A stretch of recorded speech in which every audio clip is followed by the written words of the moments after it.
Assalamualaikum Ustaz. Waalaikumsalam Ustazah. Bagaimana pendidikan guru penggeraknya Ustazah? Alhamdulillah hampir selesai Ustaz. Tinggal modul 3 Ustaz. Ini proses modul 3.1 Ustaz. Alhamdulillah, saya selaku kepala sekolah sangat mendukung terhadap program guru penggerak ini Ustazah, karena sangat mendukung terhadap kemajuan sekolah. Semoga lancar dan sukses sampai selesai Ustazah. Amin, amin Ustaz. Kira-kira ada keperluan apa ya Ustazah? Ya ini Ustaz, kebetulan saya ada tugas untuk wawancara beberapa hal terhadap kepala sekolah terkait dengan praktek pengambilan keputusan. Bolehkah saya mengajukan beberapa pertanyaan kepada jenengan Ustaz? Boleh Ustazah, silahkan. Jika ada yang bisa saya bantu, akan saya bantu Ustazah. Jadi begini Ustaz, selama Ustadz menjadi kepala sekolah di SD Plus Nurul Hikmah Pamekasan ini, adakah suatu masalah yang Ustadz hadapi sebagai pemimpin, di mana masalah itu menimbulkan dilema dalam penyelesaiannya? Jika ada, boleh nggak Ustadz menceritakannya kepada saya beserta cara penyelesaian terhadap masalah tersebut? Yang mana ya Ustazah? Sebenarnya sih banyak masalah yang menimbulkan dilema di sekolah ini Ustazah. Oh, ini saja yang terdekat kemarin Ustazah. Saat penerimaan peserta didik baru, seperti Ustazah ketahui, tahun ini jumlah siswa yang mendaftar di SD Nurul Hikmah itu menurun Ustazah. Tahun ini kami hanya memperoleh kurang lebih 75 murid. Dengan jumlah murid tersebut, maka kami hanya membuka 3 kelas Ustazah. Padahal Ustazah tahu sendiri kan, kami memiliki 45 guru dengan jumlah 21 kelas. Dengan demikian, terjadi jumlah kelebihan guru pada tahun ini Ustazah. Padahal sebagian besar guru.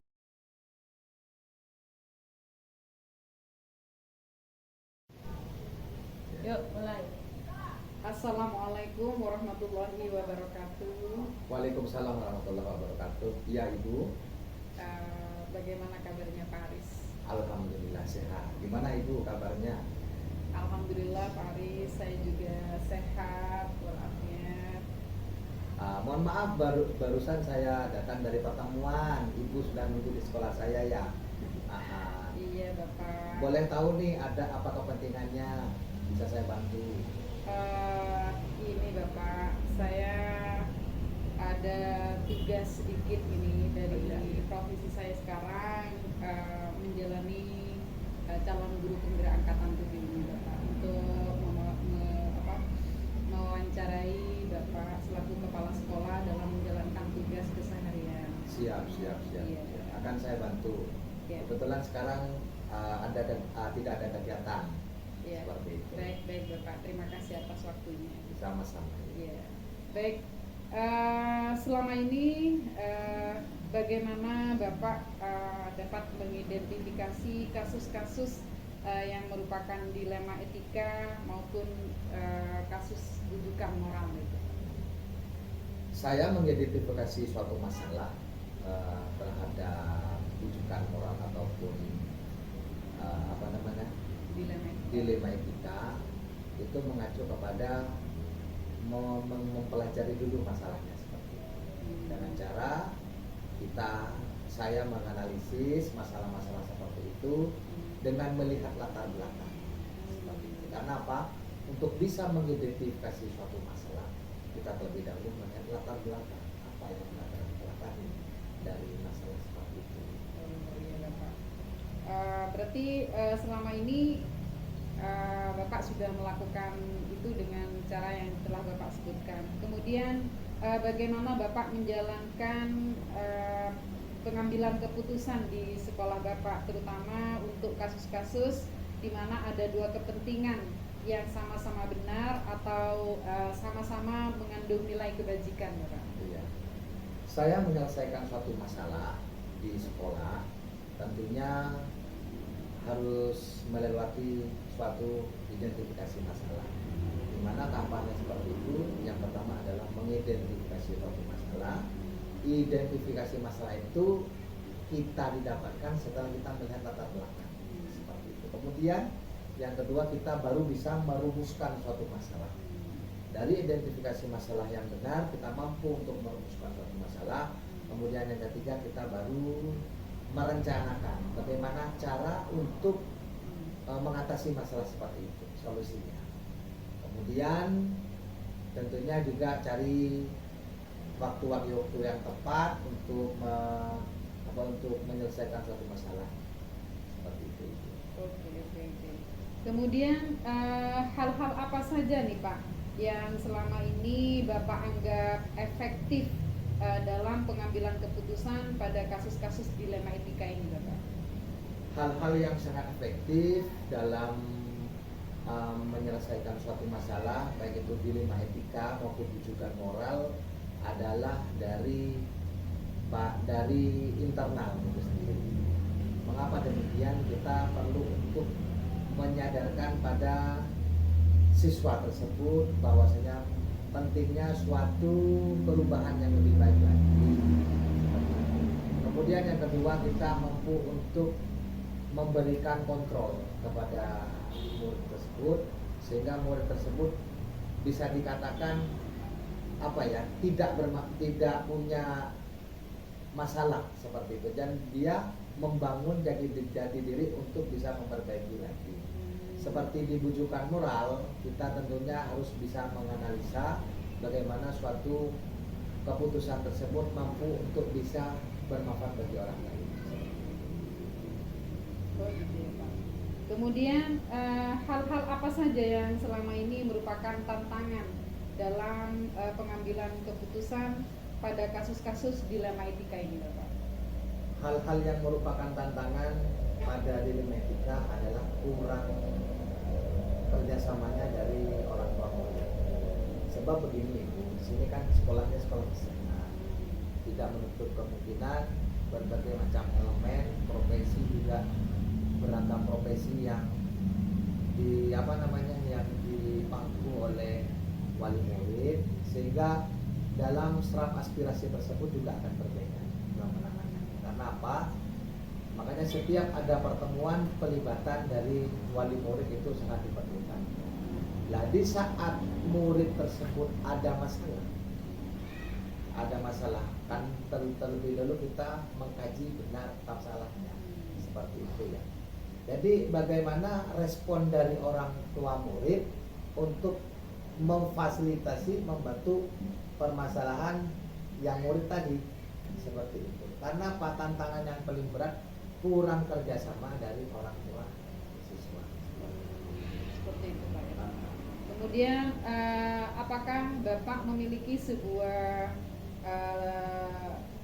rentang waktu atau jadwal tertentu gitu dalam sebuah penyelesaian kasus dilema etika? Apakah Bapak langsung menyelesaikannya di tempat, atau Bapak masih memiliki sebuah jadwal atau rencana di waktu lain gitu untuk menyelesaikannya? Bentuk atau prosedur seperti apa yang akan Bapak jalankan? Untuk menyelesaikan masalah, tentunya saya selaku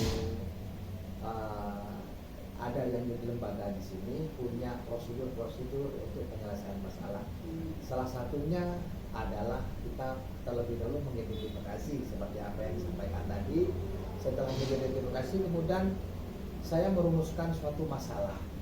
Baru ketindakan ini, Bu, saya mengatur strategi sesuai dengan situasi dan kondisinya. Bagaimana saya menyelesaikan masalah, memberikan layanan, bagaimana nantinya itu yang sekiranya mudah diterima, mudah dicerna. Karena apa? Kalau kita tidak melihat situasi dan kondisi, khawatir nanti dalam penyelesaian masalah bukan tambah selesai, khawatir kami tambah runyam kan seperti itu. Kemudian yang ketiga, kita mengatur target. Bagaimana suatu masalah itu terselesaikan dalam minggu ini. Jadi ada target seperti itu. Jadi tidak harus hari ini ada masalah, hari ini diselesaikan juga.